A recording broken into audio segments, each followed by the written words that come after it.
Kikou! C'est quelque peu humide aujourd'hui. Bon, c'est normal aussi parce que ici au Chili, c'est l'automne. Mais rassurez-vous, en général, ça dure pas bien longtemps et je pense que déjà demain, on devrait revoir le soleil. Nous sommes dans le petit village de Coya par lequel on a fait un détour. On va reprendre la route. Nous vous souhaitons la bienvenue dans cette vidéo et on vous reprend plus loin. Nous sommes de retour à Santiago. Nous avons des choses qui sont encore en cours, en attente. Et pour commencer, je ne sais pas si vous vous souvenez, à Tupiza, en Bolivie, on avait craché violemment le drone. Il était vraiment en piteux état. J'ai fait des bêtises. Alors on s'est dit, bon, on va quand même tenter de le réparer. On l'a donc déposé dans un magasin DJI à Santiago. Ça a pris un peu de temps, mais ça y est, il est prêt et on est là donc pour le récupérer. Pour le recracher après. Bah oui. Et voilà, donc on est encore dans un magasin mall. On descend un petit peu plus bas.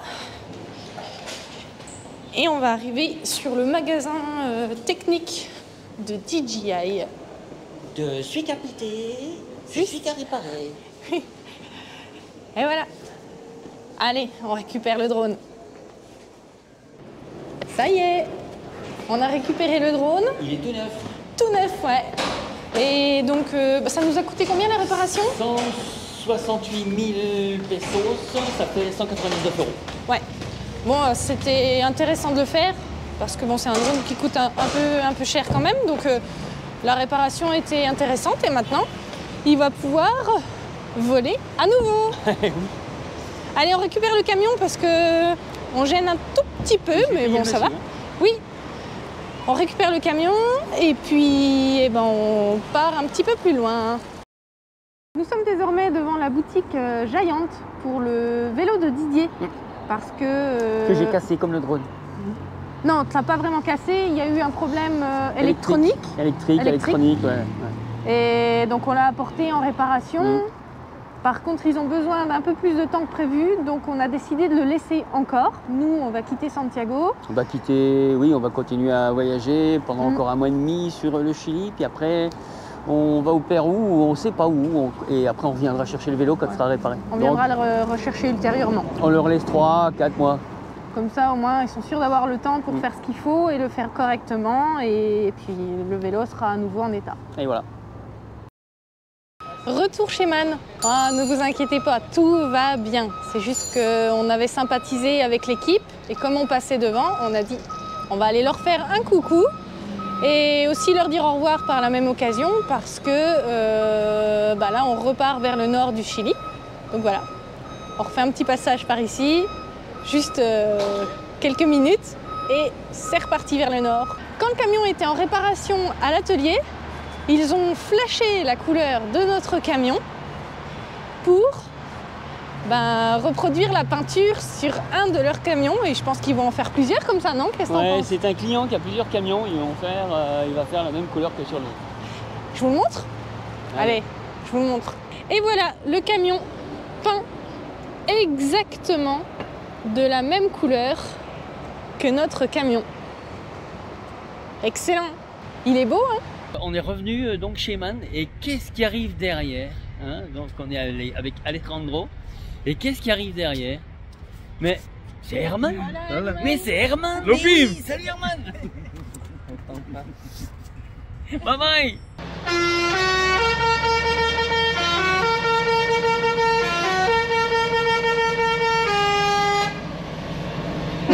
Salut mon ami. Allez, c'est parti!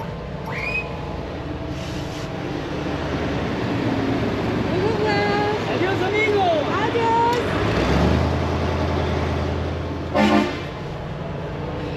Au revoir Alejandro, au revoir Herman, au revoir toute l'équipe et merci pour tout! Ils ont été adorables. C'est clair!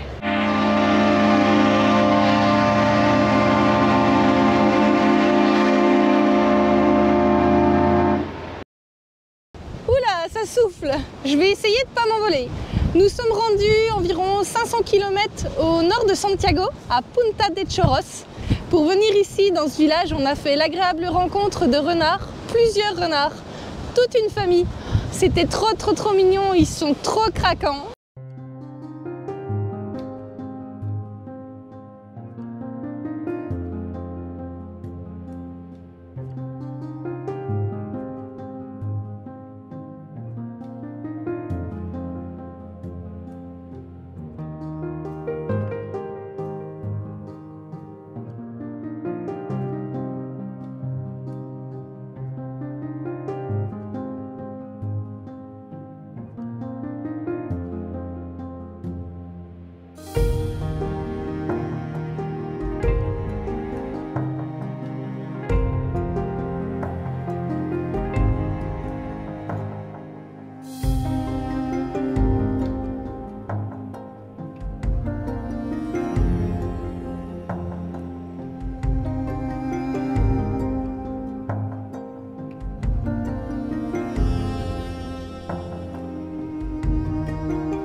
Nous nous sommes stationnés par ici, avec un magnifique panorama. Et là, on va admirer le coucher du soleil. Ouh, je sens qu'il va filmer un beau coucher de soleil.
Punta de Choros, c'est une crique, un port et le point de départ pour des excursions.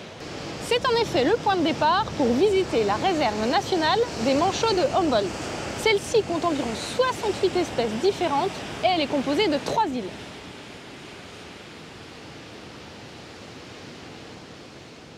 Les manchots de Humboldt sont une espèce menacée et protégée. Ils ont ainsi donné leur nom à cette réserve nationale. Et on les retrouve en majorité sur l'île de Choros. L'île de Choros, c'est celle que l'on aperçoit par là-bas en second plan. Pour préserver la flore et la faune, il est interdit de marcher sur cette île, sauf pour les scientifiques et les gardes bien sûr. L'île de Damas, c'est la seule sur laquelle on peut se balader. Il y a un sentier balisé qui permet de découvrir la flore et la faune de l'île. Enfin, la troisième île s'appelle île de Chañaral ou île Gaviota, qui signifie en espagnol « mouette ». C'est la plus grande des 3 îles. Les cactus sont la flore majoritaire de cette île. L'île Gaviota, c'est l'île que vous pouvez apercevoir derrière moi au premier plan. Sur cette île, on peut découvrir de multiples espèces. Il y a des loutres de mer, des tchukungos, qui est aussi une espèce menacée. Il y a aussi des dauphins au nez de bouteille, qui est une espèce endémique de la zone, et plein d'autres. Cette réserve recueille d'otaries, de lions de mer, de multiples oiseaux, de pélicans, de tortues, de baleines, etc. La faune est très diversifiée et surtout, elle est en liberté. Il est donc possible de réaliser ces excursions en bateau ou en plongée pour les plus courageux. Cela constitue le principal attrait touristique et économique de Punta de Choros. Nous ne ferons pas ces excursions, mais sachez qu'il est possible de vous évader pendant quelques heures dans ce paradis naturel. Alors, pour rappel, c'est l'île de Damas, l'île de Choros et l'île Gaviota. Pour la petite histoire, cette réserve et ses habitants ont été menacés par un immense projet minier ces derniers mois, le projet de mine Dominga. Il faut savoir que le Chili produit près de 30% du cuivre dans le monde. Ça aurait été une mine à ciel ouvert et elle aurait été la plus grande du pays. Elle aurait exploité du cuivre et du fer et elle aurait été à proximité de cette réserve. Évidemment, ça aurait été un immense désastre pour l'écosystème. Malheureusement pour toutes ces petites bêtes, le projet a été abandonné en début d'année. Reste à savoir si le projet ne reverra pas le jour. Personnellement, en ayant été bijoutière, je suis consciente que l'on a besoin d'extraire les métaux des sols, mais cela serait injuste de le faire au détriment des espèces animales et végétales. Je pense qu'il y a moyen de les exploiter en minimisant les dégâts et en ne pensant pas qu'à l'aspect financier. Nous allons encore admirer un petit peu ce monde sauvage depuis notre spot qui surplombe ces îles et la réserve. Et comme on le dit souvent tous les deux, on vit vraiment des moments extraordinaires.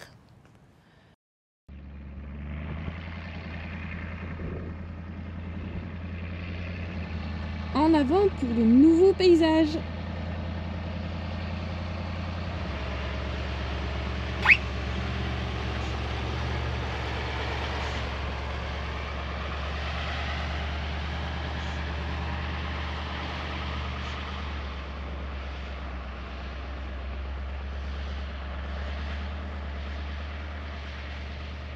Mais où va-t-on maintenant? Ça, vous le verrez dans la prochaine vidéo. On se retrouve très vite pour la prochaine destination très fraîche. Un petit pouce et abonnez-vous. À très bientôt et n'oubliez pas, voyager, c'est la liberté. Ciao!